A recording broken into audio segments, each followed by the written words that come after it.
Good afternoon, folks. This is Robert Chappell, Executive Editor with Madison365, with your daily update for Tuesday, August 31st.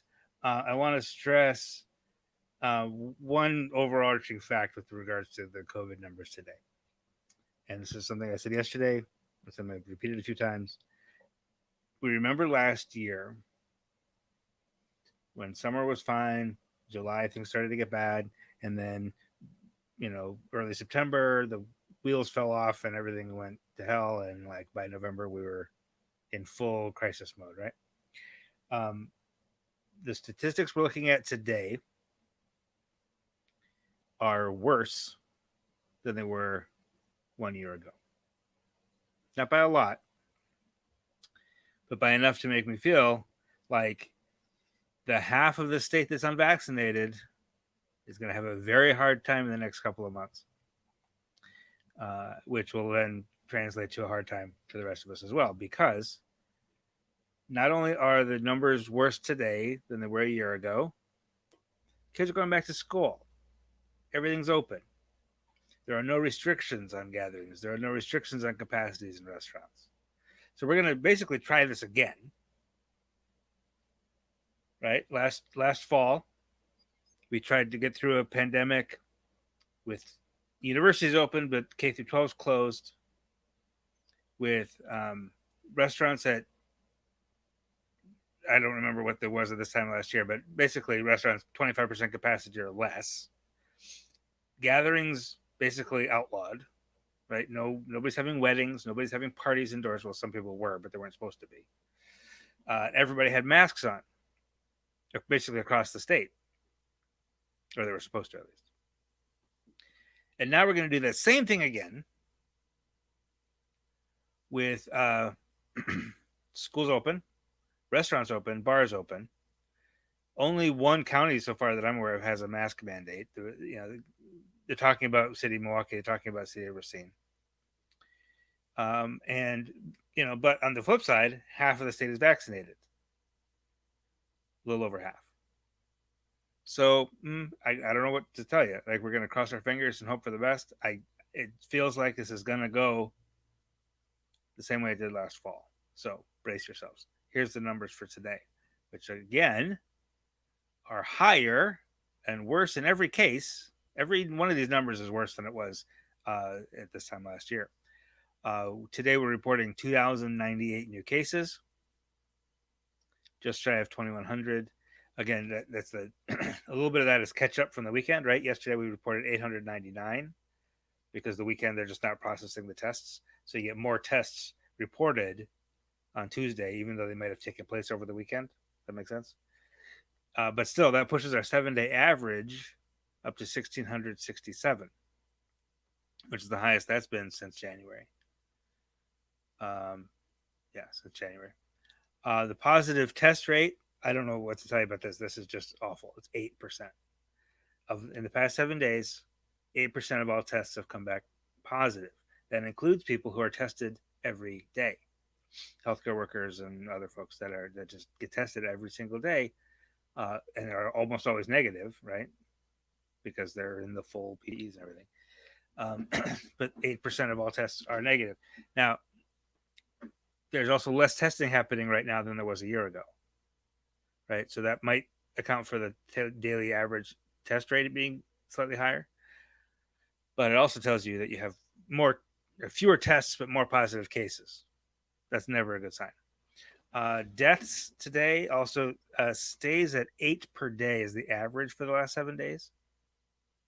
That's 800% higher than it was like a month ago. Like, it was at 1 death per day not very long ago. That includes 15 confirmed deaths yesterday. Not that 15 deaths happened yesterday. 15 deaths were confirmed yesterday, which certainly happened. Like, those 15 people lost their lives over the past probably 2 or 3 weeks. That's how long it takes after someone dies of COVID for that death certificate to be confirmed and put into the state data. Okay, I hate talking about the loss of a life as data, but that's the reality of the situation. That's what we're keeping track of. So that puts our confirmed death toll at 7,599. Certainly by now, or by tomorrow, we will have more than 7,600 confirmed. It's certain that we've had more than 7,600 by now, but there are several deaths that are happening like yesterday and today that will get reported 2-3 weeks from now. So, um, last year we got up to as high as like there were a couple of days last year where we had more than 100 deaths reported. Um, Not until like mid-November though. So I would expect to see higher death averages and higher numbers of deaths as we get into October. Um,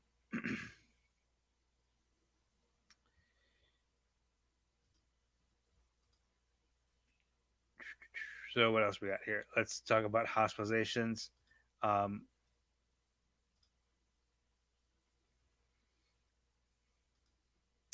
934 people currently hospitalized. That's up 23 from yesterday. That's up 130 from a week previous to that. Again, we're not necessarily at the point yet where we're critically overburdening the healthcare system yet. We are fewer than 10% of ICU beds in the state are currently available. There are 275 people currently in ICUs with COVID or because of COVID. That's actually 18 fewer than yesterday. So like either a bunch of people got either discharged from ICUs or died since yesterday. That is higher. That's up by about 10% though since a week ago. So again, all these numbers not good news.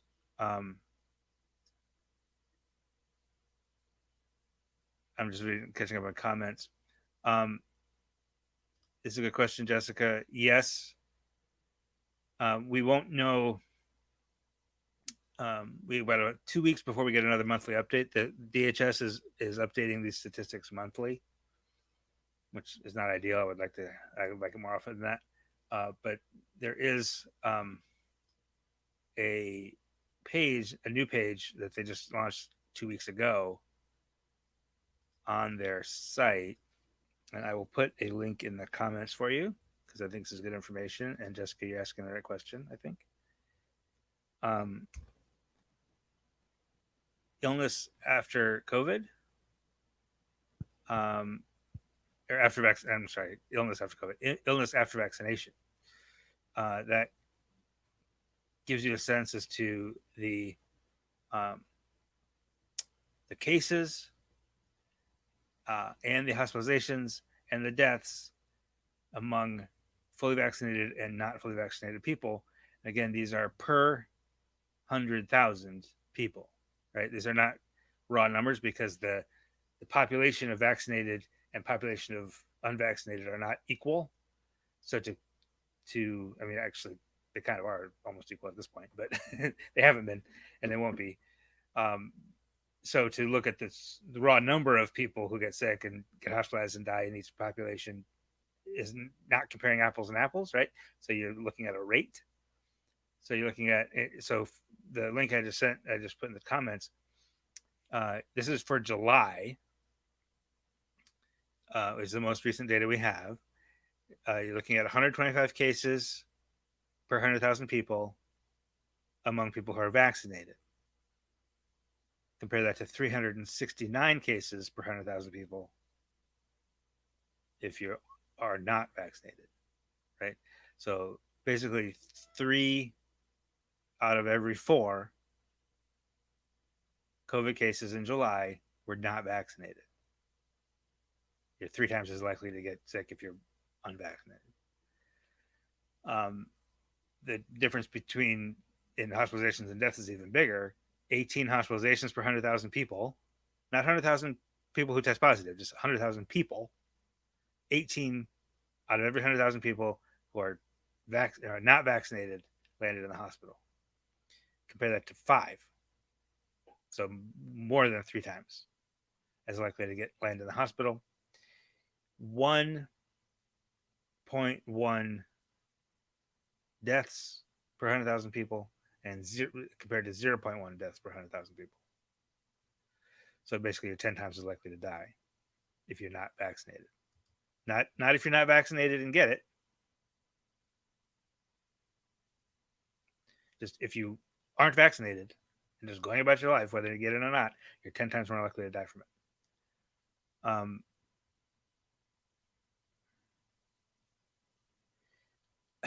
This is a great question. How do we even get rid of this? I don't know. I mean, I don't know that we're ever going to get rid of it. I mean, it's kind of going to be endemic. One hopes that eventually it'll just be all of us, everybody's vaccinated and just passing it around among each other, and we're all vaccinated and we're all pretty much fine from it. And it becomes just like a thing. Every year there's flu season and COVID season, and some people get it and then they take a couple of days off work and they're fine because they've been vaccinated. Right.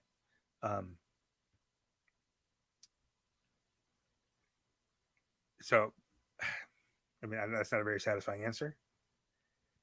A lot of people are refusing vaccine. A lot of people have barriers getting the vaccine. I've had many conversations about this. A lot of us people with privilege, with all sorts of privilege, do not understand that it's really difficult to get vaccinated for a lot of folks, right? I mean, if you got to go online, so you got to have broadband internet or at least some sort of stable internet connection to make an appointment. And you got to take time off of work and get childcare to go to that appointment. You have to have transportation to that appointment. You have to make the appointment in a language you understand. Then you got to go to the appointment, and then you probably got to take a day off of work at least once, if not twice. Right? For me, that was inconvenient. For some people, that's impossible. Right? So don't assume that everybody who's unvaccinated is choosing to be. There's also a whole bunch. I believe, I truly believe, and I don't have a lot of data to back this up, but just anecdotally talking to folks, I think the bulk of people who are not vaccinated have just not got around to it. They've just been kind of complacent. Mental health barriers also, absolutely. Absolutely. I mean, I just laid out the sort of the job barrier as one example. There are tons of examples of reasons that people are simply unable to get vaccinated, and that's why there's the disparities and the race disparities.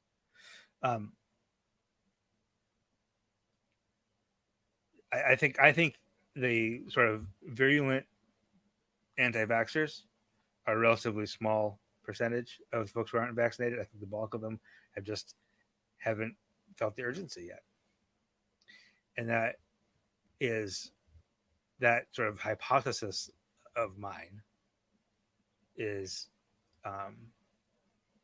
supported by the fact that our daily doses of vaccine are actually going up. On as of the 29th, which was Sunday, the 7-day average was over 10,000 people getting vaccinated. That's the highest that's been in ages. Going back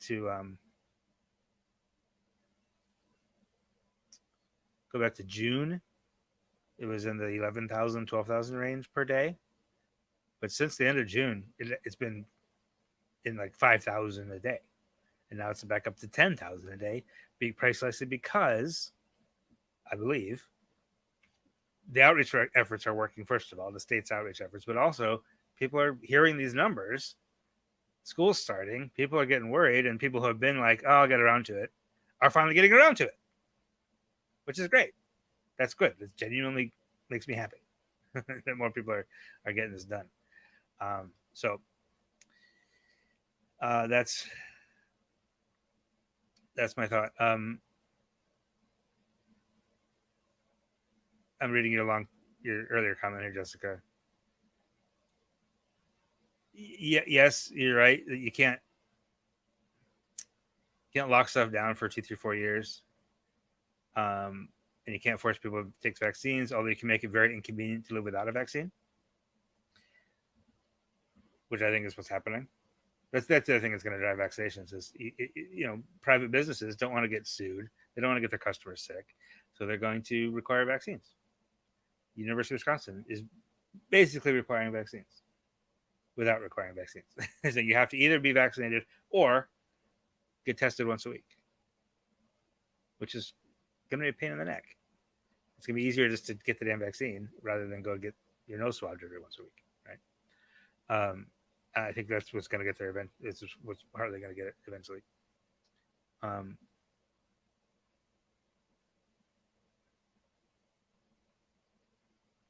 I don't doubt this, Jess. The barriers are valid, but interacting with populations, I do. The ones who have not gotten it are anti-vax. And I think those populations exist. I don't mean to dismiss that at all.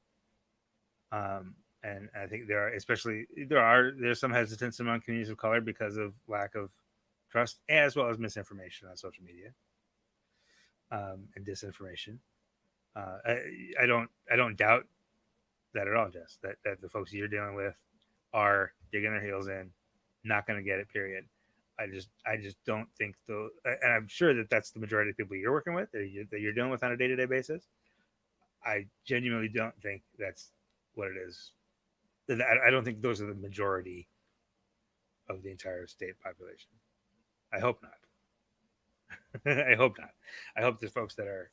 I mean, you get people like, and you're seeing folks like State Senator Andre Jacques, who was anti-vax and is now on a ventilator, and his wife is saying, "Please get vaccinated." Right? He's a young guy. He's like younger than me. I'm very young.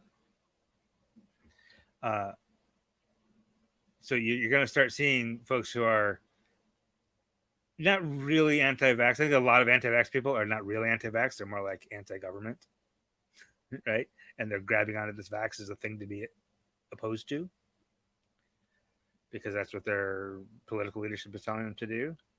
So I'm hoping that they'll start. Maybe they can find a different outlet.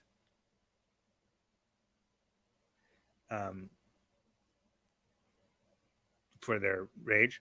I think, Jessica, I would be interested. Someday there will be data on this, right? There will be an academic study of this, and we'll know for sure.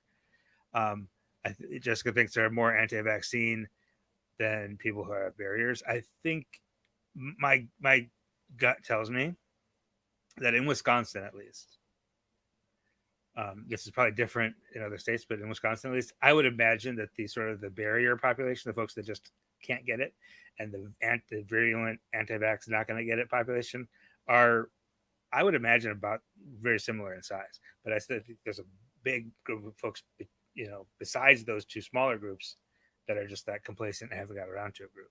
Again, that's just my gut. I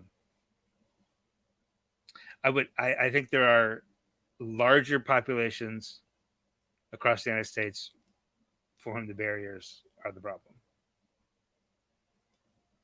That's maybe my guess. Just having worked in this space for the past 6 years, kind of getting more understanding of not only privilege but just social barriers to healthcare access broadly. Like we really, as white people, really don't understand the barriers to access to healthcare. Like, it's way worse than you think. It's way worse than I ever thought. It's really bad. And this vaccine is just another relatively, one part of healthcare at this moment. It's like the one part of healthcare that's on our minds a lot. But across the country, you look at big cities like New York, Atlanta, Southern California, where there's a lot of immigrant population. The barriers are real under there. But there are states working to help folks get over those barriers, and then there are folks that are just not going to listen and are going to believe the disinformation.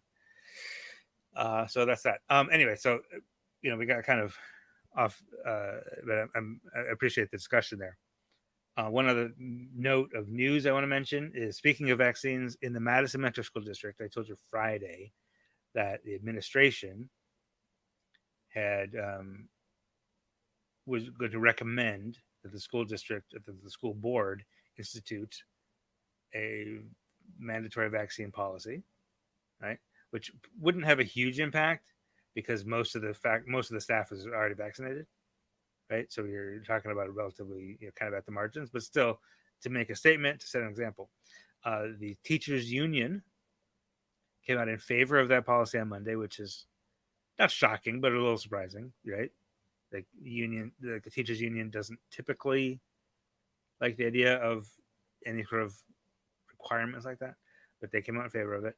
And then last night, the school board unanimously voted to have the administration draft a policy that they would then approve a month from now. So it won't officially go into effect until, well, it'll be voted on in the September 27th meeting, and then would go into effect sometime after that, depending on how it's written. So, but it's happening, right? They're taking steps toward a mandatory vaccine policy in Madison Metro schools. So that's kind of the big COVID news of the day besides the numbers. So we're going to take a short break. We'll be back in about 30 seconds. We'll have just a couple, not a kind of a slow news day other than that. So we'll have a couple things to mention, some stories for you to look at Madison365.org. But I appreciate you to stick around for those and just stay right there. We'll be right back. I wasn't sure if it was the right time. Then I heard about the college try. You take classes for 7 days, see if it works for you. No obligation, no worries. I kept going. I'm so glad I did. I wanted to do online classes, but I didn't have a computer. Then Madison College hooked me up. You can borrow a college laptop and a Wi-Fi hotspot. Seriously. My dad always says, give it the old college try. For real, give Madison College the college try. Try Madison College risk-free for 7 days. No commitment. Just try it. Like a free trial for college. Like, why wouldn't you? Why wouldn't you? Why wouldn't you? All right. Thank you for staying with me. On the site this morning, Madison365.org, Danielle Krim is 18, and she's a singer and a musician, and she is out now with her first EP. It's a pop album. You might call it R&B. It's very, very good. It's called Floating. And our Malik Anderson spoke with her, wrote up a nice piece on that. That's on the site this morning at Madison365.org. You might recognize the name. Her mom, Dawn Krim, is the secretary of the State Department of Safety and Public Services, and is a longtime leader, in Madison's Black community. But Danielle's out with her first album. Check that out at Madison365.org. There's a couple links so you can actually listen to some of the tracks. It's available on Spotify as well.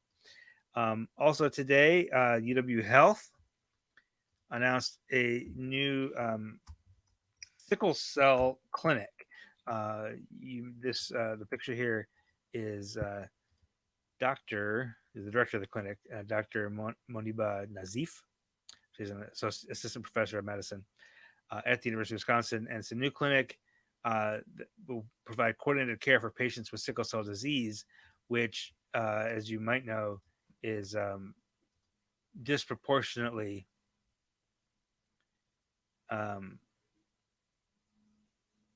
affects Black and African people. So that's an important thing, talking about healthcare disparities. That's one disease that just, for whatever reason, just affects that population more.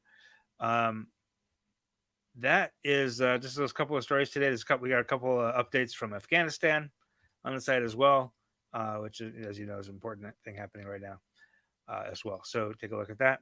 And that is all I have for you today. Thank you for the discussion. I appreciate it. And we'll be back tomorrow with an update on more numbers and more news for you from Madison365.org. Until then, have a wonderful evening and take care of yourselves. Take care of each other.